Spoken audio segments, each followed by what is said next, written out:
বলিমারি শাখা সৎসঙ্গ কর্তৃক আয়োজিত পরম প্রেমময় শ্রী শ্রী ঠাকুর অনুকূলচন্দ্রের শুভ 137তম আবির্ভাব বর্ষ স্মরণ মহোৎসবের এখনকার নির্ঘণ্ট ধর্মসভার সুযোগ্য সভাপতি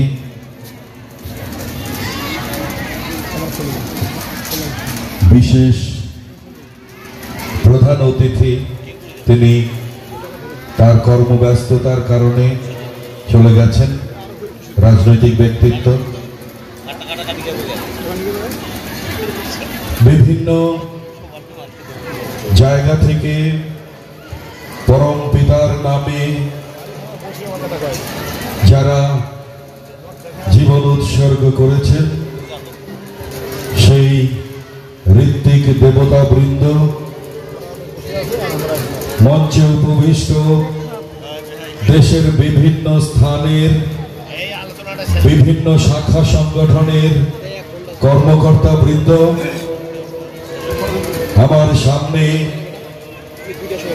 উপবিষ্ট যারা ধৈর্য অত্যন্ত সুশৃঙ্খল ভাবে পরম পিতার নাম গুণগানের এই মঞ্চে এই অঙ্গনে ধৈর্য ধরে অপেক্ষা করছেন, সেই ইষ্ট পিপাসু, ইষ্ট প্রেমে উদ্বেলিত, ইষ্টের শরণ মননে নিজের জীবনকে উৎসর্গ করার মহামন্ত্রে উজ্জীবিত প্রাণ আমার পরমাত্মীয় বৃন্দ, শ্রদ্ধেয় দাদারা এবং জগৎ প্রসবিতা আত্মশক্তির অংশ, শক্তির অবতার আমার শ্রদ্ধা ভাজন মহছোট সোনামণিরা, সকলের প্রতি মানব জীবনের চিরবাঞ্ছিত ইষ্টস্থান এই যুগে যে স্থানকে আজ থেকে 137 বছর আগে তিনি নির্ধারণ করেছিলেন মানব জাতির মুক্তির সনদ, মানব জাতির মুক্তির পথ, মানব জাতির মুক্তির আদর্শকে এই পৃথিবীর বায়ুমণ্ডলে ছড়িয়ে দেওয়ার জন্য যিনি সেই পদ্মার উত্তর তীর পাবনা জেলার সংলগ্ন গ্রাম হিমায়তপুর, সেই হিমায়তপুরে অবতীর্ণ হয়েছিলেন সেই পরম প্রেমময় শ্রী শ্রী ঠাকুরের সেই অত্যন্ত আদরের জন্মভূমির সেই পবিত্র ধুলি, সেই পবিত্র উদ্বেলন, সেই পবিত্র নামের অনুরণন নিয়ে আমি আপনাদের সামনে আজকে উপস্থিত হয়েছি। সুধীমণ্ডলী তিনি প্রতিষ্ঠা করেছিলেন সৎসঙ্গ, একটি বাণীতে পরম প্রেমময় বলছেন সৎসঙ্গ কি চায়? সৎসঙ্গ চায় মানুষ, ঈশ্বরই বলো, খোদাই বলো, ভগবান বা অস্তিত্বই বলো, ভূ ও মহেশ্বর যিনি এক তারি নামে। সে বোঝে না হিন্দু, সে বোঝে না খ্রিস্টান, সে বোঝে না মুসলমান, সে বোঝে না বৌদ্ধ, সে বোঝে প্রত্যেকে তারই সন্তান। সে আনত করে তুলতে চায় সকলকে সেই একে।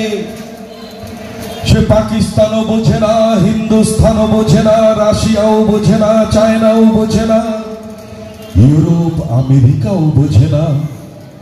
সে চায় মানুষ, সে চায় প্রত্যেকটি লোক, সে হিন্দুই হোক, মুসলমানই হোক, খ্রিস্টানই হোক, বৌদ্ধই হোক, বা যেই যা হোক না কেন, যেন সমবেত হয় তারই নামে।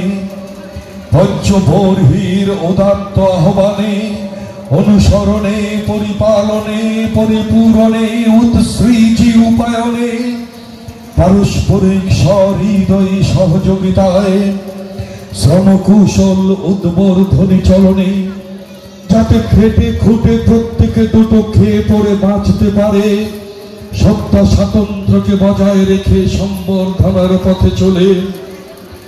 প্রত্যেকটি মানুষ যেন বুঝতে পারে প্রত্যেকেই তার, কেউ যেন না বুঝতে পারে সে অসহায়, অর্থহীন, নিরাশ্রয়।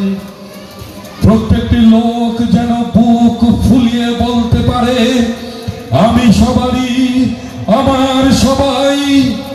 সক্রিয় সাহচর্য, অনুরাগ, উন্মাদনায় সে চায় একটা পরম রাষ্ট্রিক সমবায়, যাতে কারো সৎ সম্বর্ধনায় এতটুকু ত্রুটি না থাকে। অবাধ হয়ে চলতে পারে প্রত্যেকেই দুনিয়ার বুকে, এক সহযোগিতায়, আত্মোন্নয়নে, শ্রমকুশল সেবা সম্বর্ধনা নিয়ে, পারস্পরিক পরিপূরণী সংহতি উৎসারণায়, উৎকর্ষী অনুপ্রেরণায় সন্দীপ্ত হয়ে সেই আদর্শ পুরুষের সার্থক হতে, সেই এক অদ্বিতীয়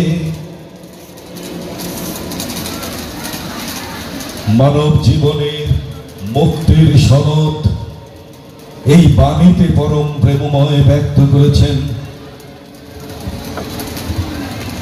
তিনি বলেননি তিনি মুসলমানের জন্য এসেছেন, তিনি বলেননি তিনি হিন্দুর জন্য এসেছেন, তিনি বলেননি তিনি খ্রিস্টান, বৌদ্ধ, জৈন, শিখ বা কোন সম্প্রদায়ের জন্য এসেছেন। তার আহ্বান সমগ্র মানব জাতির জন্য, এই বিশ্ব ব্রহ্মাণ্ডের মুক্তির জন্য, শুধু এই পৃথিবী নয়।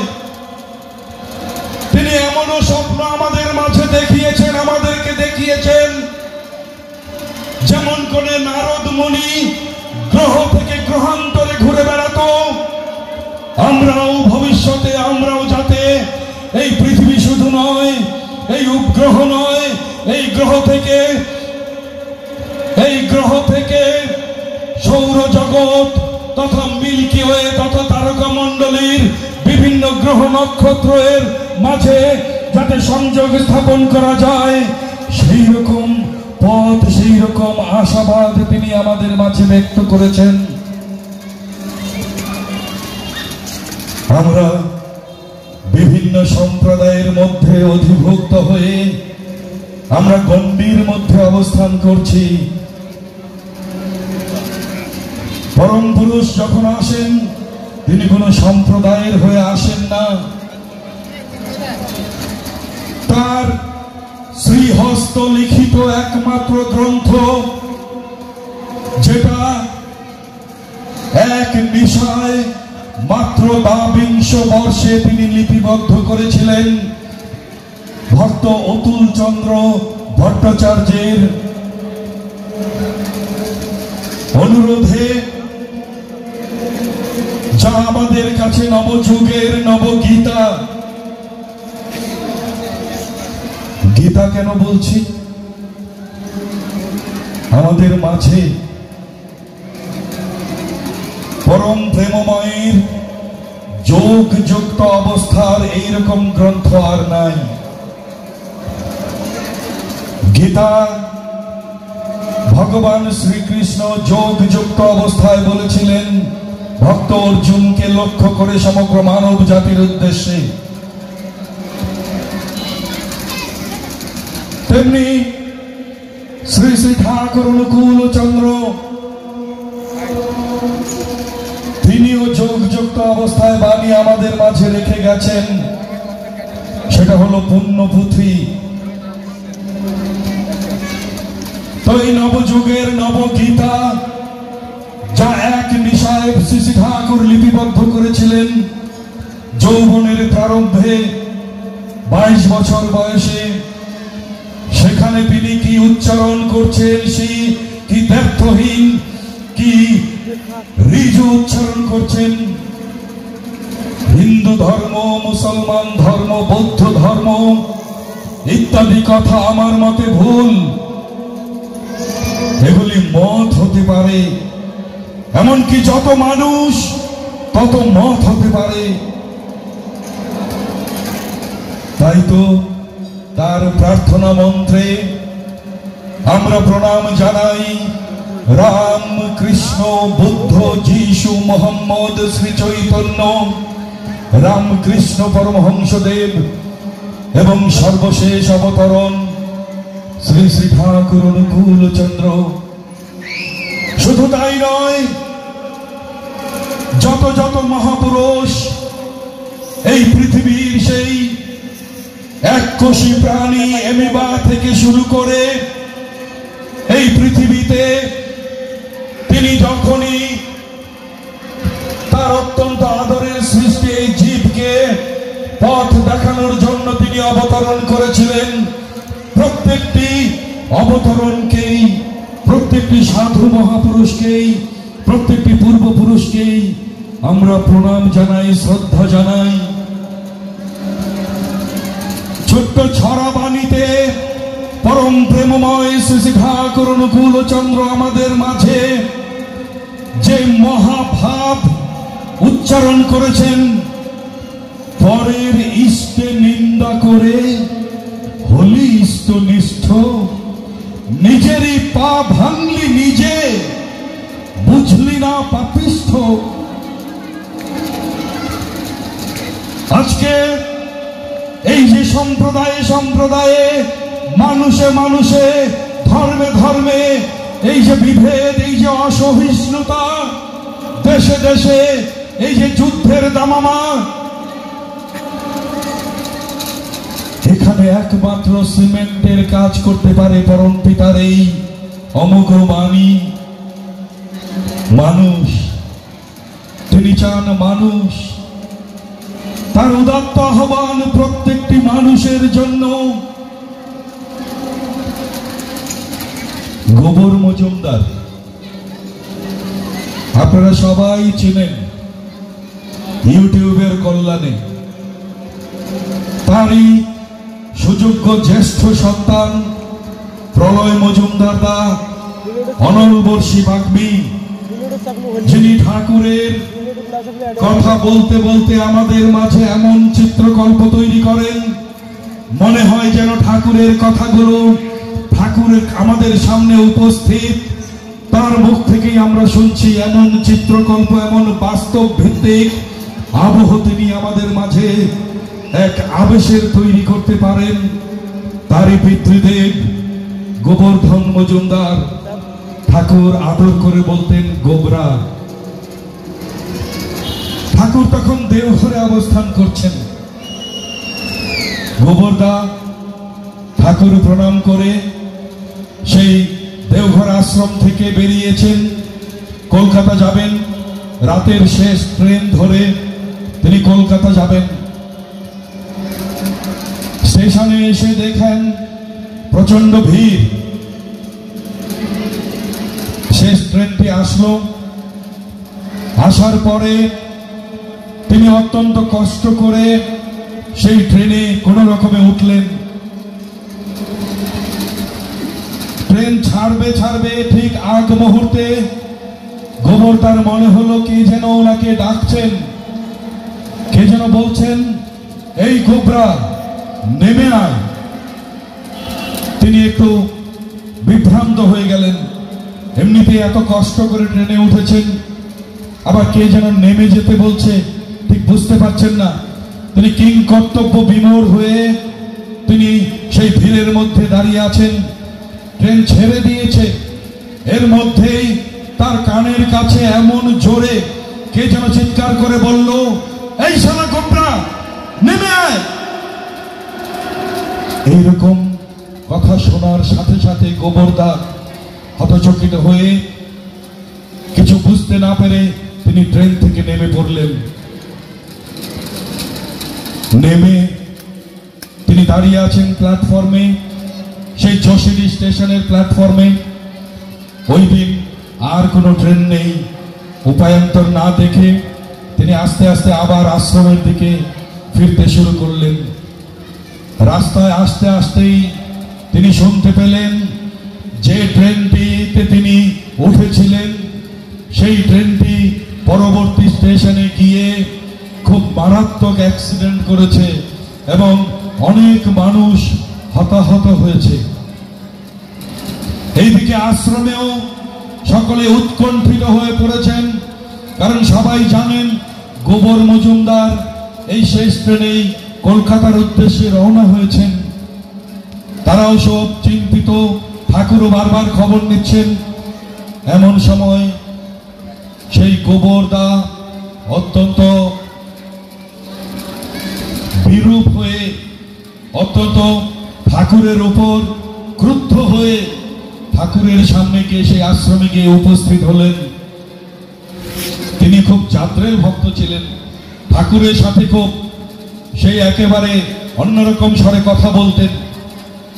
তো সেই গোবরদা গিয়ে ঠাকুরকে প্রণাম করে বলছেন যে ঠাকুর, আপনি তো আমাকে বাঁচালেন, আপনি তো আমাকে ট্রেনের মধ্যে আমাকে ডাক দিয়ে ট্রেন থেকে নামিয়ে নিয়ে এলেন। আমি নেমে গেলাম, পরবর্তী স্টেশনে গিয়ে ট্রেন অ্যাক্সিডেন্ট করলো, অ্যাক্সিডেন্ট করে অনেক মানুষ হতাহত হলো।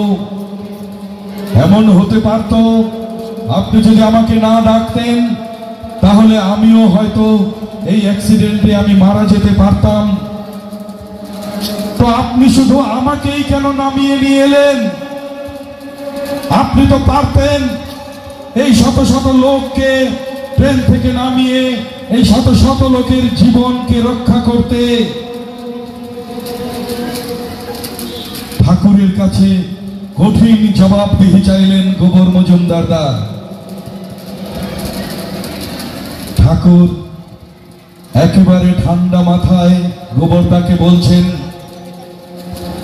তোর বাড়িতে কি ট্রানজিস্টার আছে? গোবরদা অত্যন্ত ধনী ব্যক্তি, ওই সময়ে তার 4খানা গাড়ি এবং তিনি কলকাতার সমস্ত যে সুতা বিক্রি হতো বড় বাজারে, সেই সুতার তিনি ছিলেন কমিশন এজেন্ট। তাকে কমিশন না দিয়ে সেই কলকাতার বাজারে কোনো সুতা বিক্রি হতো না। তিনি অত্যন্ত ধনী ব্যক্তি ছিলেন। তো ট্রানজিস্টার মানে রেডিও তার বাড়িতে থাকবে, এটা থাকাটাই স্বাভাবিক। তিনি বললেন, হ্যাঁ ঠাকুর আছে। তো আকাশবাণী থেকে যখন কোনো খবর প্রচারিত হয় তো সেই খবর তো ট্রানজিস্টারের সুইচ অন করলেই শোনা যায় নাকি? গোবরদা বলছেন, হ্যাঁ ঠাকুর, শোনা যাবে না কেন? ট্রানজিস্টার যখন বন্ধ থাকে তখন তো শোনা যায় না, সুইচটা অন করলেই তখন খবর শোনা যায়। তখন ঠাকুর বলছেন, পরম পিতার ডাক, ওই আকাশবাণীর খবর বা গান বা যে কোনো প্রোগ্রামের মতোই পরম পিতার ডাক সমগ্র মানুষের উদ্দেশ্যেই দেওয়া আছে। যাদের সুইচ বন্ধ থাকে তারা তো পরম পিতার ডাক শুনতে পায় না। তোর সুইচটা অন করা আছে বলে তুই পরম পিতার ডাক শুনতে পেয়েছিস, তুই ওই ট্রেন থেকে নেমে এসেছিস আর তোর জীবন রক্ষা পেয়েছে। তাই আমাদেরও পরম পিতার সেই ডাক শোনার জন্য সেই সুইচকে অন করতে হবে। এই সুইচকে অন করার একমাত্র উপায় হলো তার সাথে যুক্ত হওয়া, তার দীক্ষায় দীক্ষিত হওয়া। কারণ তার সাথে যদি যুক্ত না হই তাহলে তিনি কোনো কিছুই আমাদের জন্য করতে পারেন না। ভক্ত প্রহ্লাদের জীবনে আমরা জানি, ভক্ত প্রহ্লাদ হরি হরি করে অস্থির এবং হরির আসন টোলে উঠেছে, কিন্তু যেহেতু দীক্ষা হয়নি তাই শ্রীহরি ভক্ত প্রহ্লাদকে দেখা দিতে পারছেন না। তো নারদ মুনিকে বললেন, হে নারদ, যাও প্রহ্লাদকে দীক্ষা দাও। যেভাবে প্রহ্লাদ আমার জন্য ব্যাকুল হয়েছে, আমি তো আর ঠিক থাকতে পারছি না, আমাকে দর্শন দিতেই হবে, তুমি তাকে দীক্ষা দাও, দীক্ষা না দিলে তো আমি দর্শন দিতে পারছি না। তেমনি আমরাও যদি আমাদের জীবনের সুইচকে তথা আমাদের জীবনকে দক্ষতায় পর্যবসিত করতে চাই, আমাদের কি ব্যক্তি জীবন, কি দাম্পত্য জীবন, কি সমাজ জীবন, কি রাষ্ট্রীয় জীবন, কি বৈশ্বিক জীবন, কি মহাজাগতিক জীবন, কি পরকাল, প্রতিটি স্তরে আমরা যদি দক্ষ হয়ে উঠতে চাই, তাহলে পরম প্রেমময় শ্রী শ্রী ঠাকুর অনুকূল চন্দ্রের দীক্ষার কোনো বিকল্প নাই। আমি জোর গলায় বলছি, কোনো বিকল্প নাই। কেন রামচন্দ্রের দীক্ষায় কি চলবে না? শ্রীকৃষ্ণের দীক্ষায় কি চলবে না? বুদ্ধদেব, যীশু খ্রিস্ট, হযরত মুহাম্মদ, গৌরাঙ্গ মহাপ্রভু, রামকৃষ্ণ পরমহংসদেব, জগৎবন্ধু সুন্দর, লোকনাথ বাবা, নিগমানন্দজি, হাজার হাজার লক্ষ লক্ষ কোটি কোটি আমাদের দেব দেবতা রয়ে গেছেন, তাদের দ্বারা কি হবে না? না, হবে না।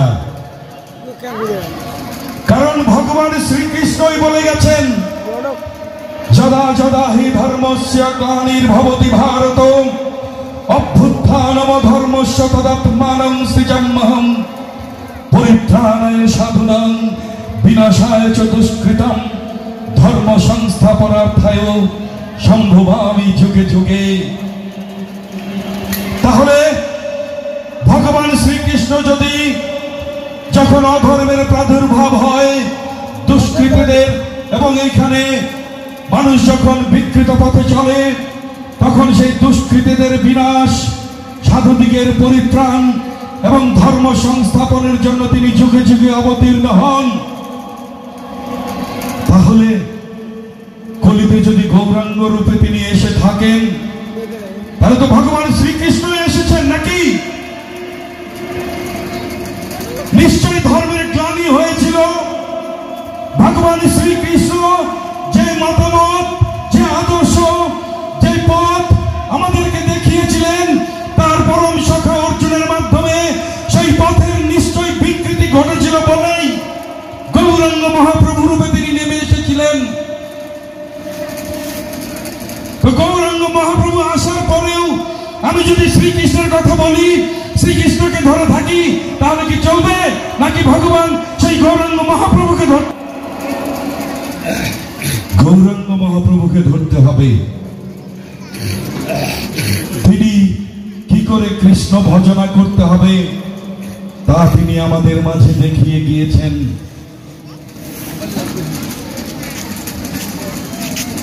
তাই তার পরবর্তী অবতার রামকৃষ্ণ পরমহংসদেব, তার পরবর্তী শ্রী শ্রী ঠাকুর অনুকূল চন্দ্র, কেন এত তাড়াতাড়ি তার আসার কেন প্রয়োজন পড়ল? গৌরাঙ্গ মহাপ্রভু মাত্র 550 বছর, ভগবান শ্রীকৃষ্ণ এসেছিলেন প্রায় 5500 বছর, তাহলে এত তাড়াতাড়ি আসার কি প্রয়োজন পড়ল? পরম প্রেমময় শ্রী শ্রী ঠাকুর অনুকূল চন্দ্র এর ব্যাখ্যা দিয়েছেন। গৌরাঙ্গ মহাপ্রভু এসে তিনি চেষ্টা করেছিলেন, কিন্তু সঠিকভাবে পারেননি। তিনি সন্ন্যাস নিতে বাধ্য হয়েছিলেন, কিন্তু সনাতন ধর্ম এমন একটি মত, পরিপূর্ণ মত, একটি মানুষের জীবনে 4টি আশ্রম, ব্রহ্মচর্য, গার্হস্থ, বানপ্রস্থ, সন্ন্যাস, এই 4টি আশ্রম যদি কেউ পরিপালন না করে, তাহলে তার জীবনের পরিপূর্ণতা আসবে না। কিন্তু গৌরাঙ্গ মহাপ্রভু পরিপূর্ণভাবে 4টি আশ্রম পরিপালন করতে পারেননি। বিশেষ কারণে সনাতন ধর্মকে রক্ষা করার জন্য তিনি অবতীর্ণ হয়েছিলেন। পরবর্তীতে আবারও আমাদের এই সনাতন ধর্মের বিলোপের যখন সম্ভাবনা দেখা দিয়েছিল, খ্রিস্টানরা আমাদেরকে পৌত্তলিক বলে গালি দিত, তখন আমরা যে পুতুল পূজা করি না, আমরা যে সেই মাটি দিয়ে মূর্তি করে তার মধ্যে প্রাণ প্রতিষ্ঠা করে, আমরা যে তার মধ্যে দেবত্ব আরোপ করে আমার মা দুর্গাকে আমি পাই, আমার মা কালীকে আমি দর্শন করি, আমার মা সরস্বতীকে আমি দর্শন করি, এটা একেবারে হাতে কলমে প্রমাণ করে দিয়েছিলেন এই সেদিন পরম প্রেমময় শ্রী শ্রী ঠাকুরের মাত্র 2 বছর আগে যিনি অন্তরীণ হয়েছিলেন, সেই রামকৃষ্ণ পরমহংসদেব।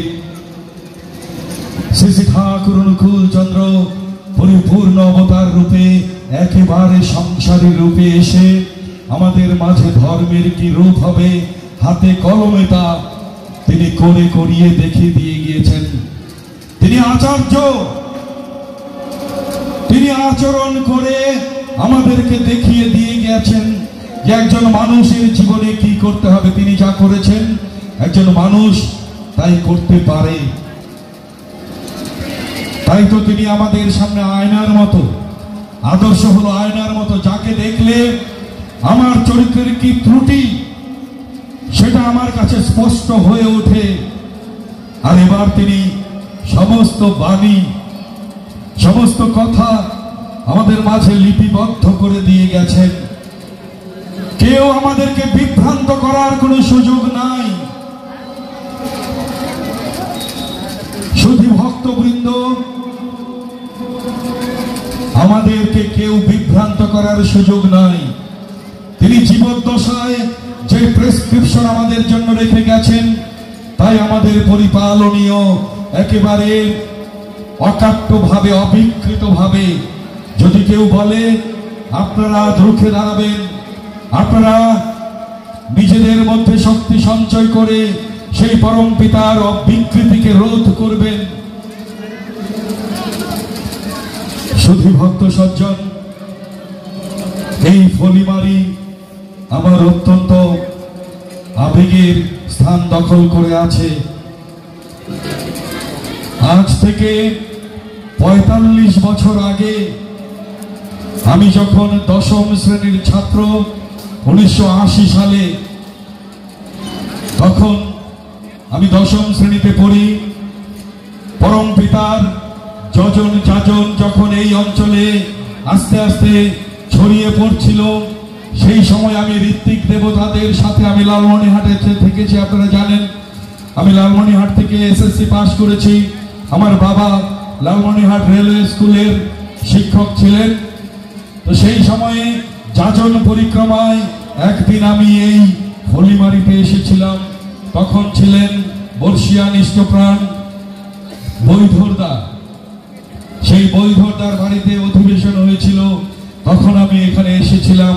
এবং তখন তারপরে আস্তে আস্তে এইখানে আমাদের এই যে সুখধরদা আছেন, আজকে যিনি সভাপতির দায়িত্ব পালন করছেন, রঞ্জিত চৌধুরী সহপ্রতি ঋত্বিক, যিনি সুদূর চট্টগ্রাম থেকে ছুটে এসেছেন এই উৎসবের কথা শুনে। তিনি অনেক দীক্ষা দিয়েছেন এবং এখানে প্রায় সৎসঙ্গের জোয়ার কিন্তু বয়েছে তখন। কিন্তু আস্তে আস্তে সময়ের প্রেক্ষিতে একটু ভাটা পড়েছে। তো আবারও এই যে উৎসবের আয়োজন, আমি ধন্যবাদ জানাই যারা এই উৎসবের আয়োজন করেছেন। উৎসব মানুষকে অনুপ্রেরণা যোগায়। এই উৎসবের মাধ্যমে আমি আশা করব আপনারা যে একটু স্তিমিত হয়েছিলেন, একটু ঘুমিয়েছিলেন, আবার জাগ্রত হয়ে পরম পিতার কাজকে নিজের জীবনে সুষ্ঠুভাবে করে নিজেদেরকে ধন্য করবেন এবং পরম পিতা যে উদ্দেশ্য নিয়ে এই পৃথিবীতে নেমে এসেছিলেন তা সার্থক করবেন। সুধী মণ্ডলী, আমি আমার বক্তব্য আর দীর্ঘায়িত করব না। এরপরে আমাদের রথিন ভাইয়ের ভাগবতী সঙ্গীতে আপনারা অবগাহন করবেন। তো আমি আপনাদের সকলকে, ঠাকুর একটা নির্দেশ আছে, বছরে যদি ন্যায্য সামর্থ্য সংকুলান থাকে, বছরে অন্তত একবার তোমার ঈপ্সিত প্রিয় পরমের জন্মস্থানে সশরীরী নত জানো অভিবাদন জানাইতে কিছুতেই তাচ্ছিল্য করিও না। আপনারা বৎসর ব্যাপী আস্তে আস্তে নিজেদেরকে সামর্থ্য জোগাড় করে পরম পিতার সেই জন্মভূমিতে প্রতি বছর একবার অন্তত যাওয়ার জন্য চেষ্টা করবেন। সেইখানে গেলে সেই ধুলি, অত্যন্ত পবিত্র ধুলি, সেই ধুলি নামময় ধুলি, সেই ধুলি আপনাদের অঙ্গে মেখে আসলে এক বছরের জন্য আপনারা চার্জ হয়ে যাবেন এবং তার গুণগান, তার নাম গুণগানে আপনাদের জীবন মুখরিত হয়ে থাকবে। শুধু ভক্ত সজ্জন, আমার বক্তব্য এখানেই শেষ করছি। আপনারা ভালো থাকবেন, সুস্থ থাকবেন। বন্দে পুরুষোত্তমম, বন্দে পুরুষোত্তমম, বন্দে পুরুষোত্তমম।